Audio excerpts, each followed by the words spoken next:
नमस्ते बच्चों, सुप्रभात। श्री राम साहित्य सृजन क्लासेस में आपका बहुत बहुत स्वागत है।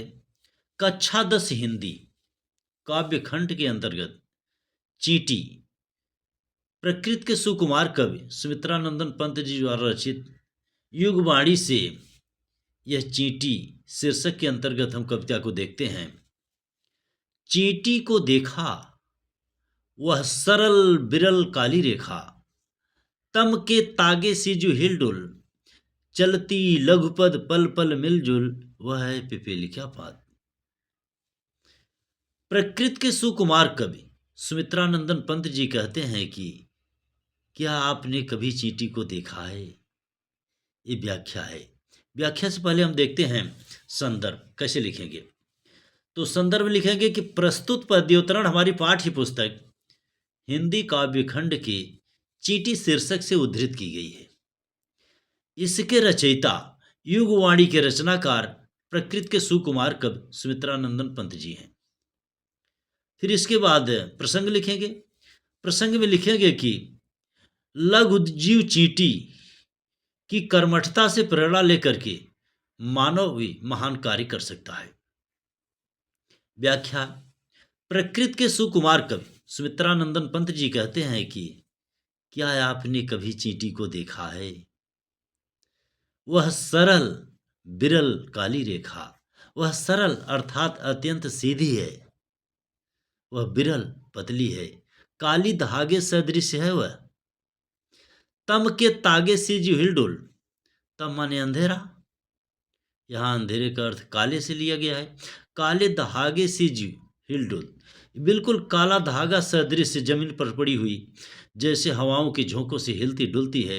बिल्कुल चींटियां भी अपने पंक्तिबद्ध होकर के ढंग से चलने के कारण बिल्कुल धागे सदृश हिलती डुलती दिखाई देती हैं। चलती लघुपद पल पल मिलजुल, वह अपने लघुपद छोटे कदमों से पल पल चलती रहती हैं और मिलजुल कर चलती हैं। वह है पिपीलिका पात, क्योंकि वह चींटी की पंक्ति है। एक बार फिर देखें। चींटी को देखा।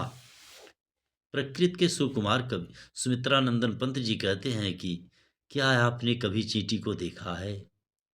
यदि हाँ तो वह सरल सीधी है, बिरल पतली है, काली रेखा जमी पर खींची हुई या दीवार पर खींची हुई काली रेखा सदृश दिखाई देती है।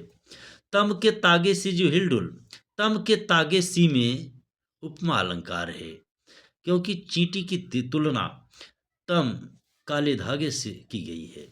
जिस प्रकार से काला धागा जमी पर पड़ा हुआ हवाओं के झोंके से हिलता डुलता सदृश दिखता है, उसी प्रकार से वह चींटियां भी चलती हुई काले धागे सदृश दिखाई देती है।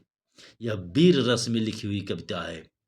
वीर रस की परिभाषा, शत्रु के उत्कर्ष को मिटाने, दीनों की दुर्दशा देख उनका उद्धार करने, धर्म का उद्धार करने आदि में जो उत्साह कर्म क्षेत्र में प्रवृत्त करता है ना, वीर रस कहलाता है। उदाहरण तो आपके सामने है। तो चलती लघुपद पल पल मिलजुल, अपने छोटे कदमों से पल पल निरंतर मिलजुल कर चलती रहती हैं। वह है पिपीलिका पात, वह चींटियों की, पिपीलिका माने चींटियों की पंक्ति है। कभी कहता है देखो ना किस भांत, कब कहता है एक बार दृष्टि तो उस पर डालो, देखो किस भांति वह चलती है। काम करती वह सतत, सतत माने लगातार, क्रियाशील है वह चींटी, लगातार निरंतर अपने कार्य को करती रहती है, सतत करती रहती है और सतत कार्य से महान सफलता को वह प्राप्त करती है। मानव भी अपने जीवन में सतत लगा रहे, सतत निरंतर अपनी क्रियाशील रहे, तो अभी महान से महान कार्य को कर सकता है। कण कण करके चुनती अविरत, वह एक एक कण को इकट्ठा करके अपने को जीवित रखती हैं और जीवन को शकुन बनाती रहती हैं। आगे देखते हैं। गाय चराती धूप खिलाती बच्चों की निगरानी करती, गाय चराती धूप खिलाती बच्चों की निगरानी करती, लड़ती अरि से तनिक न डरती, दल के दल सेना संवारती, घर आंगन जनपद बुहारती। गाय चराती, जिस प्रकार से हम लोग गाय को चराते हैं उसी प्रकार से चींटियां भी नेतृत्व करती हैं अपने प्रजाति की चींटियों का, तो वह गाय सदृश चराने जैसा हो गया। धूप खिलाती हमारी आपकी तरह आवश्यकता पड़ती है, उनके शरीर में भी अग्नि तत्व की कमी हो जाए तो उसकी पूर्ति करती हैं। बच्चों की निगरानी करती, जैसे हमारी जिम्मेदारियां होती हैं अपने बच्चों को संस्कार देना, भोजन देना, शिक्षा देना, ठीक उसी प्रकार से उनकी भी जिम्मेदारियां हैं, चींटियों की भी। वो भी अपने बच्चों की निगरानी करती हैं, अपने अंडों की देखभाल करती हैं। लड़ती अरि से तनिक न डरती, उनके साथ तनिक छेड़खानी हो, कोई छेड़खानी करे तो अब परवाह किए बगैर वह अरि दुश्मन से निर्भीक होकर के लड़ जाती हैं। तो हमें भी जीवन में निडरता दिखानी चाहिए, निर्भीकता दिखानी चाहिए। दल के दल सेना संवारती, जैसे हमारे यहाँ बटालियन होते हैं, सेना होते हैं, उनका नेतृत्व करता होता है, ठीक उसी प्रकार से चींटियों का भी एक दल समूह होता है जिसकी वो नेतृत्व करती हैं। घर आंगन जनपद बुहारती, वह हमारे आप सदृश सफाई की बड़ी शौकीन होती हैं, स्वच्छता का पालन करती हैं, घर को बुहारती हैं, आंगन को बुहारती हैं, जनपथ आने जाने वाले लोगों के रास्ते को भी बुहारती हैं। और चींटी है सामाजिक प्राणी। Ant is a social animal. चींटी भी हमारी आपकी तरह एक सामाजिक प्राणी है। इतनी क्रिया जब मानव से मिलते जुलते हैं तो सामाजिक तो हुई ही। वह श्रम जीवी है, मेहनत कश जीव है, हराम का नहीं, मेहनत करके जीवित रहने वाला जीव है। वह सुनागरिक, वह एक सिटीजन, सुंदर नागरिक सदृश है।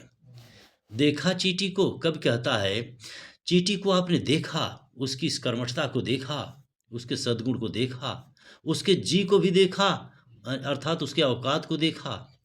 भूले भूरे बालों की सी कतरन, जैसे कोई भूरा बाल हो और जमीन पर गिरा हो, हवाओं के चलने से हिल डुल रहा हो, बिल्कुल वैसे ही भूरे बालों की सी कतरन सदृश हैं।